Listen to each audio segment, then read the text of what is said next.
Dober večer, spoštovani in dragi gledalke in gledalci, in dobrodošli v naši družbi. Na sporedu je še zadnja tekma v sredo, v 24. kolu, jasno, ena nam še ostaja za jutri. S temle pa bomo pod streho spravili današnji program, in sicer v Fazaneriji v Murski Soboti bo Mura doma pričakala zadnje uvrščeni Rudar, pri čemer so skoraj celo tekmo igrali z igralcem manj, je res omembe vredno. Radić, vse je postoril sam, na koncu tudi streljal. Že zgodovina, igra gre dalje. Karničnik, lepo je, ne samo ukradel žogo, temveč je tudi popeljal proti nasprotni polovici, pa lepo podal. To se zdaj kaže, lepa priložnost za Muro v Kidričevem 18.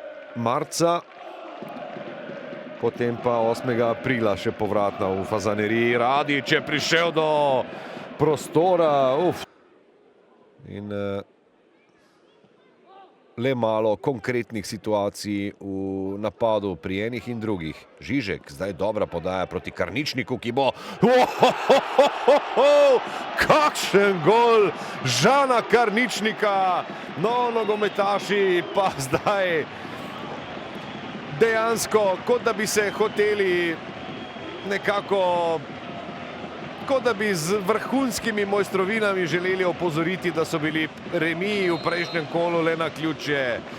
To je strel, ki ti na tekmah...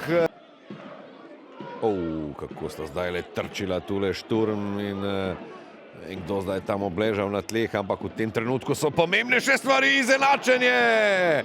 Izenačenje, Rudar v 55. minuti prihaja do izenačenja in zares imeniten napad so speljali, daleč najboljšega na celi tekmi, in prav Sanin Lelić, torej menjava, ki je v igro vstopil ob polčasu, je izkoristil tole odlično Filipovićevo podajo.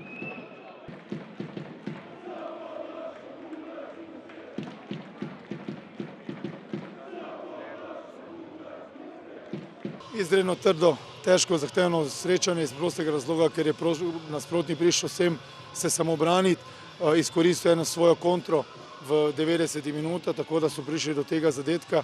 Mi nažalost neke po priložnosti smo si ustvarili neke situacije, ampak smo bili premalo konkretni v zaključku napada. Ja, pričakovali smo eno tako zelo težko tekmo. Na koncu smo mogoče upali, da bomo dobili celo 3 pike. Ni se išlo, ampak fantom bi čestitil na eni zelo dobri prikazani igri. Prav tako pa Mura, mislim, da je zelo kvalitetna ekipa in ni lahko odnesti pike iz Murske Sobote.